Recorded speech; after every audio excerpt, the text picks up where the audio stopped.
Hello, beautiful you. Today, I'm going to explain to you a technique that is called Tapping EFT or Emotional Freedom Technique. And you might already know it, yet please watch to the end because afterwards I'm going through an example tapping that might be worthwhile for you. The beauty of the technique is it brings body and mind together.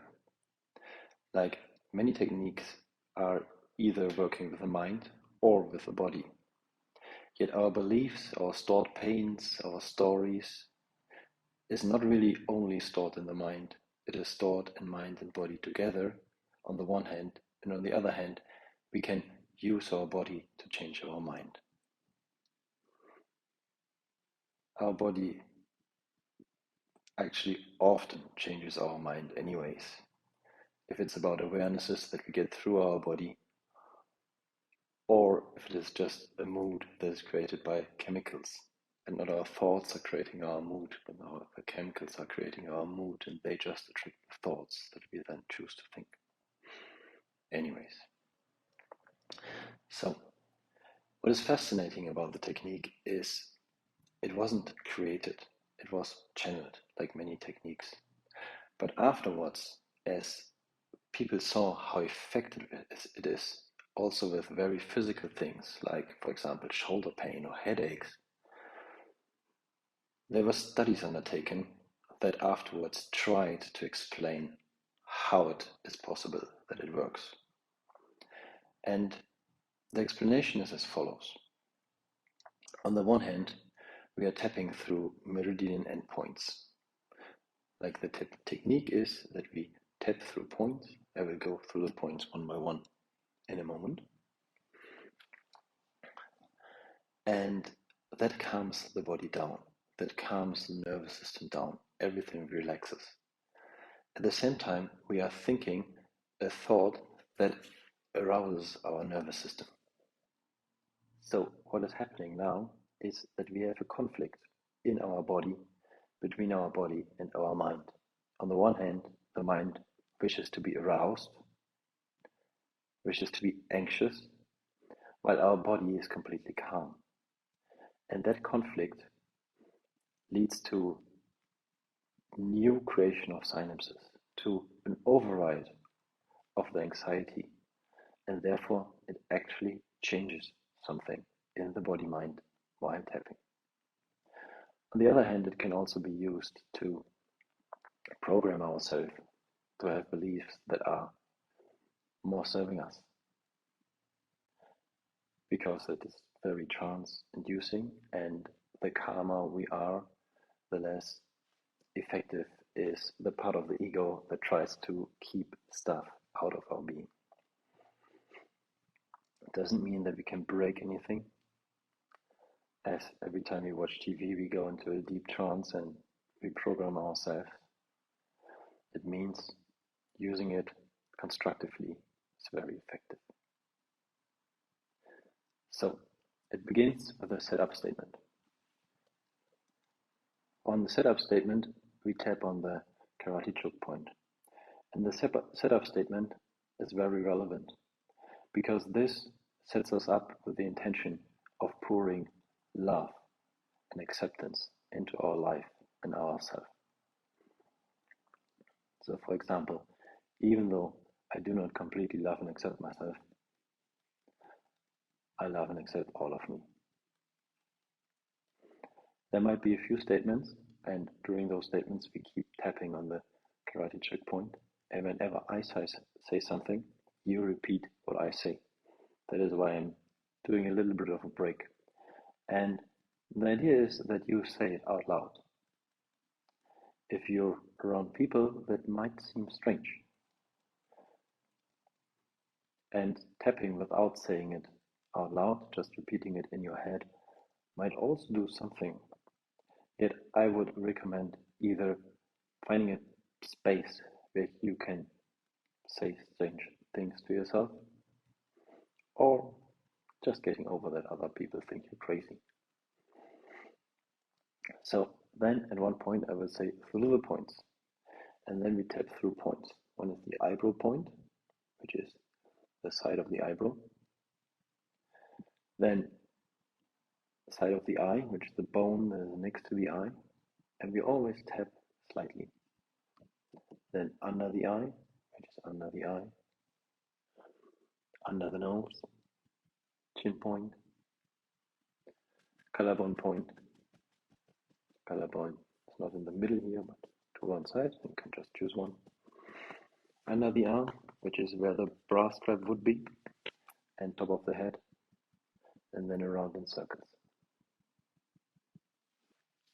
When you are used to tapping, it might be that you know a different variant where it's basically just a setup statement and then something called a reminder phrase, which is very effective, for example, for pains in your body.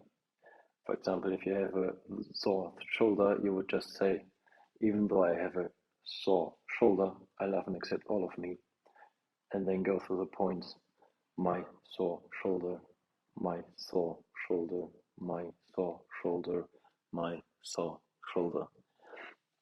And from my point of view, that is not only boring, but also not as effective as it can be, because the mind is easily bored with just reminding itself. Doesn't mean it isn't very effective. Like it's still a miracle, but more is possible. Therefore, we choose to go further. So what I'm going to do is I'm telling a story. I'm telling a story that has different parts in the sense of setup statement, then pain release, not in this tapping today so much, but that is the idea, and then reprogramming. And afterwards, there is a connection with the body and tapping a little bit of the 4 archetypal wounds that all of us carry and that create a lot of disturbances in our lives. And ending on them, on every tapping over time, just creates a different relationship to life. So, let's do it. Karate chop pot. Even though my love for myself is limited, I love and accept all of me. Even though I have parts in me I cannot love, I love and accept every part of me. Even though I have learned to be careful with love, I love and accept all of me. Through the points. I am unlovable. I learned that as a child because my parents rejected me, and therefore I am unlovable. And therefore I have to be careful. I have to be careful not to give too much love, because love is scarce. And the little love that I have to keep for myself, because I can never receive love, not from others, not from myself. Love is scarce. I cannot love. I cannot love too much. As I learned, I wasn't loved enough. And I have to do the same thing. Limit my love. Limit my love for others. And limit my love for myself. Yet I wonder, what if that is just a big misunderstanding?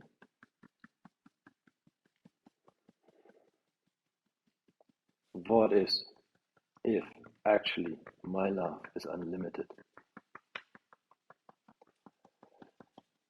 What if my love for myself can be unlimited if I choose it to be?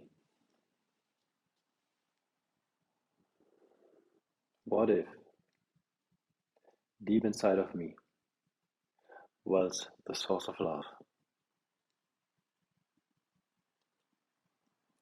What if I choose that to be true? What if I allow myself to know that that is the truth? Deep inside of me wells the source of love. Love is my true being. I no longer search for love on the outside, but find it inside of me, in my own inner world. The source of love is internal and infinite. And the more I give my love to others, the more my own source of love wells. In deep gratitude and full of joy, I feel the river of love inside of me. Deep inside of me wells the source of love. Love is my true being. I no longer search for love on the outside,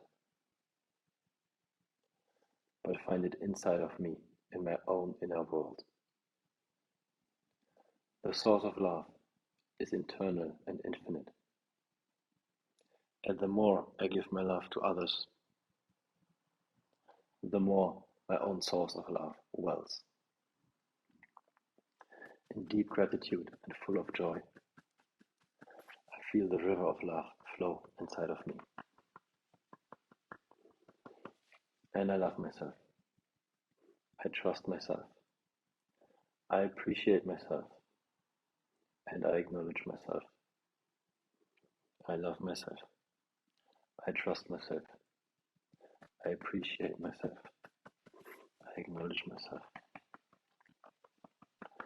And I love my body. Hello, body. Can you support me, please? Can you show me the love that I have for myself, please? I love you, body. I trust you, body. I appreciate your body. And I acknowledge your body. And I love myself. I trust myself. I appreciate myself. And I acknowledge myself. I love myself. I trust myself. I appreciate myself. And I acknowledge myself. Deep breath.